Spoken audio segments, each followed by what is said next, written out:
Gawdlike. What's up, guys, and welcome to my Gawdlike Facts!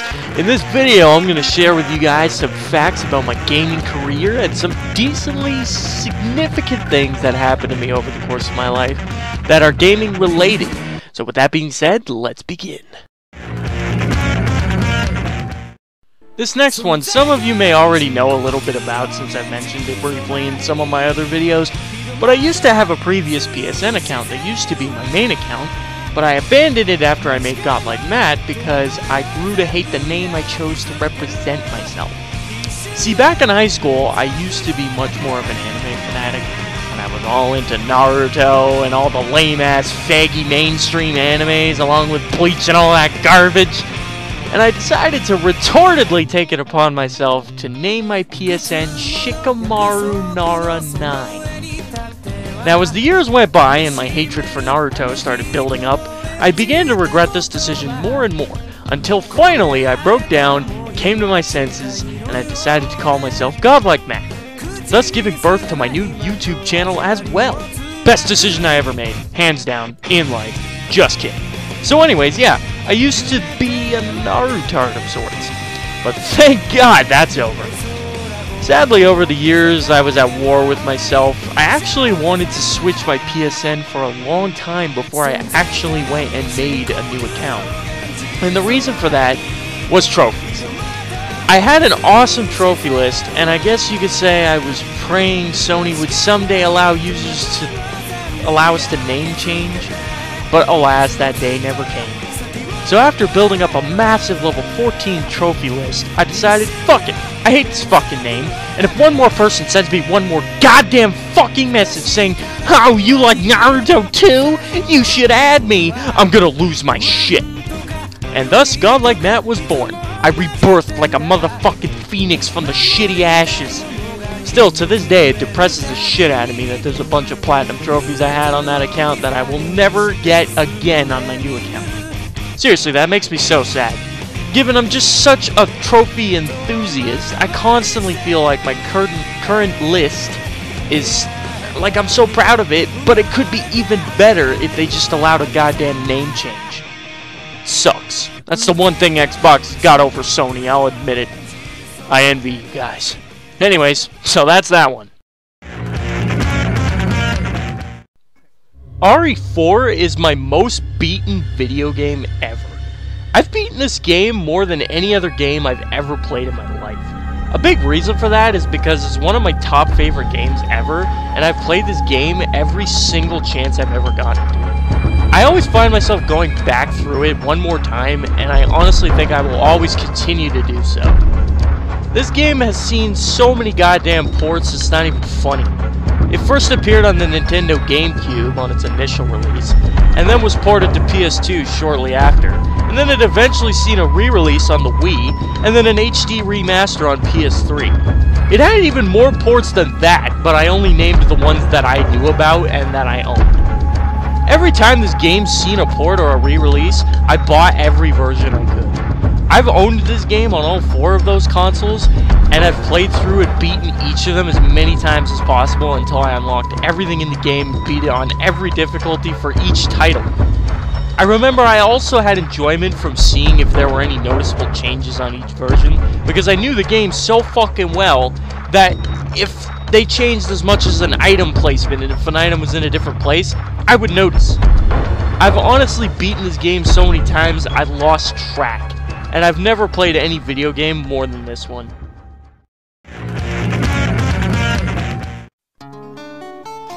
It took me over a year to beat Ocarina of Time.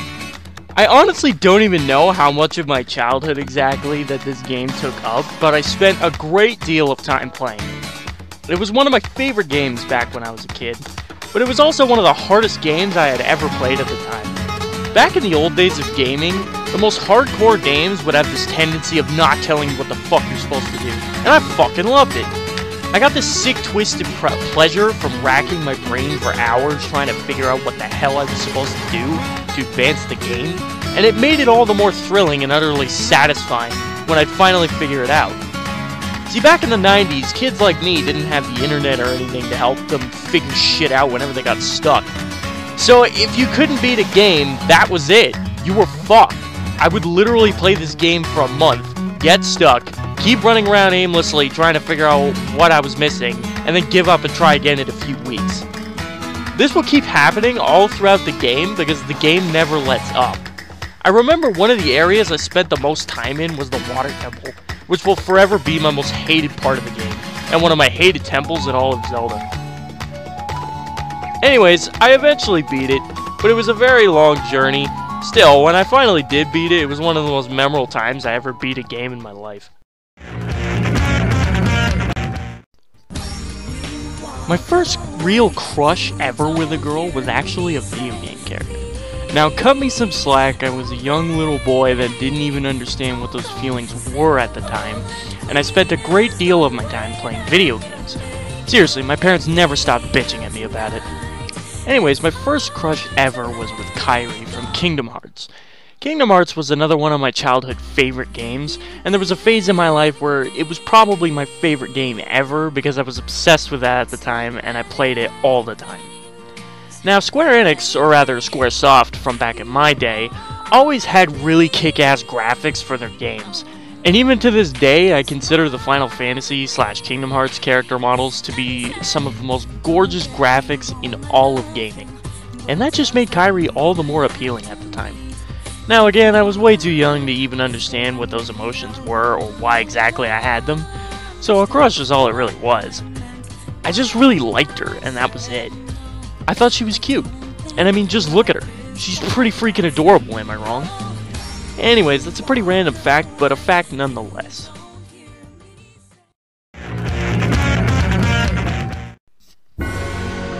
Oh boy, this is one of my most hardcore gaming facts ever, so I hope you guys are ready for this. Now, not a lot of people may know this, mostly because I never really get the chance to show it, but I have a very deep love and passion for the Tales series. And I have played and bought and owned almost every Western release title in the series that's ever come out here. It's one of my absolute favorite game series of all time. A big reason I really love the Tales games so much is their ability to just immerse me into this magical world, and I just feel like when I'm playing them, it's like I'm actually there, witnessing everything. Not a lot of games out there make me feel like that. I adore these games with all my heart, my favorite title being Tales of Vesperia. Now, when I bought this game, my god, I shit you not, I was more excited than ever. I made sure I was awake early the day of release, and I was ready and waiting outside of GameStop as soon as it opened. I picked up my game and went straight home and proceeded to play this game for almost 24 hours straight. I snatched my dad's Xbox and I hibernated in my room for the winter, or in this case the weekend. I started playing as soon as I got home and I didn't stop till I beat it. I played straight through the entire night and finished the game the next day. I pride myself to this day because I still think with all my heart, although I have no actual proof, that I was one of the first people in the world to actually beat this game. And it doesn't stop there. After I finished the game, I continued playing this game every day for a week.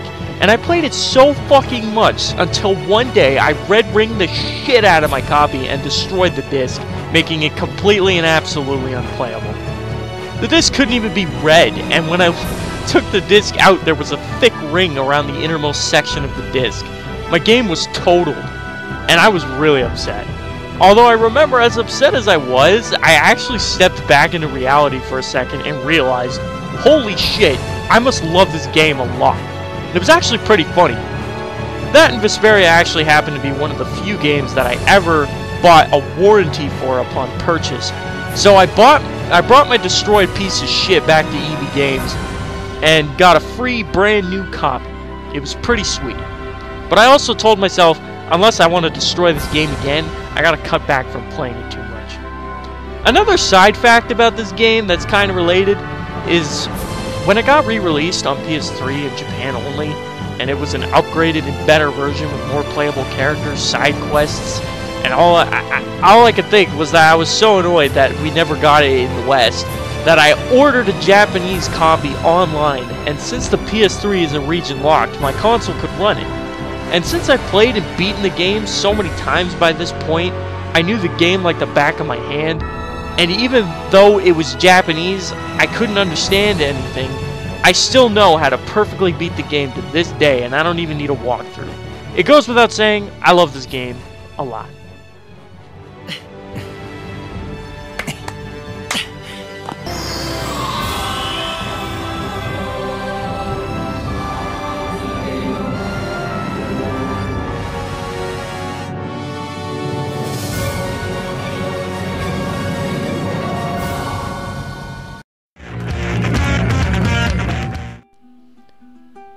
The opening sequence in The Last of Us made me cry. Pretty hard. Yeah, this one's really damn hard to share with you guys, you know, given my manly pride and all. But yes, I guess you could say that a soft side of me does exist, as much as I hate to admit it, and this opening hits me so fucking hard, it's pretty crazy.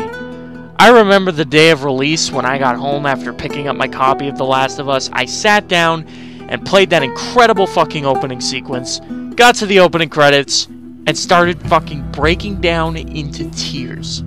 Seriously, that was the saddest scene I have ever seen in a video game. It felt like I was watching a goddamn movie. The acting was top-notch, the characters were very likable, and I grew attached to them very quickly, and that heart-wrenching scene made such an impact, it was absolutely incredible. As soon as the music chimed in, I knew that I was going to be in for a fan-fucking-tastic game, and that I was in for a real emotional and gripping experience. Seriously, you guys have no idea how physically difficult it is for me to watch that opening. Seriously, I get choked up every time, and it gets so bad that I can't even watch it. I gotta skip it or something. So that's that little fun fact for you. So anyways, guys, that was my top 6 godlike facts. I hope you guys enjoyed. Sincerely. These were all the facts that I could come up with off the top of my head that are probably the most significant to me in my life, the ones that are the most memorable. But I actually do have a few more in the back of my head that I was considering on putting this video, but I didn't want this video to be too long. So who knows, if you guys liked this video, you liked this sort of thing, this direction I took this video to go with. If you guys like what I did here in this sort of list format of a video, with just facts about me and things related to me, if you like this sort of thing, let me know. Tell me in the comments, and I will definitely do more stuff like this in the future. And if you guys like this video, obviously check out my channel. I do stuff like this all the time. So I really appreciate that. Make sure to subscribe. And again, if you guys really enjoyed this, doing more of stuff like this is definitely something I will consider in the future. So thank you guys for watching. This has been Gawdlikematt, and I will see you in my next video.